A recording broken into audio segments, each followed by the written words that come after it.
So a day after we found out that the Atlantic reporter was added to a highly classified group chat, the Senate Intelligence Committee held a prearranged hearing with Director of National Intelligence Tulsi Gabbard, CIA Director John Radcliffe, and FBI Director Kash Patel. The journalist was added to this group chat on Signal discussing plans to attack the Houthi terrorist group. And users in the chat included Secretary of Defense Pete Hegseth, National Security Advisor Mike Waltz, and Vice President J.D. Vance. Things became very heated with Democratic senators during this hearing, so let's get into that. Virginia Senator Mark Warner, who co-chairs the committee, pressed the lawmakers on the leaked messages. You know, again, this pattern of an amazing cavalier attitude towards classified information is reckless, sloppy, and stale.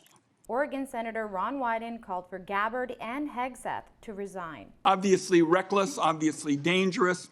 Both the mishandling of classified information and the deliberate destruction of federal records are potential crimes that ought to be investigated immediately.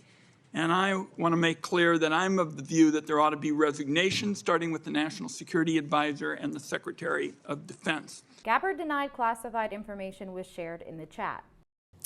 Senator, I can attest to the fact that there were no classified or intelligence equities that were included in that chat group at any time. And Radcliffe and Gabbard denied to answer whether they were involved in the leaked group chat when asked by Warner. Director Gabbard, did you participate in the group chat with Secretary of Defense and other Trump senior officials discussing the Yemen war plans? Senator, I don't want to get into the specifics. Ma'am, were you on? You're not going to be willing to address? So you're not, are you denying? Matt, will you answer my question, ma'am? You were not TG on this group chat? I'm not going to get into the specifics. So you refuse to acknowledge whether you were on this group chat?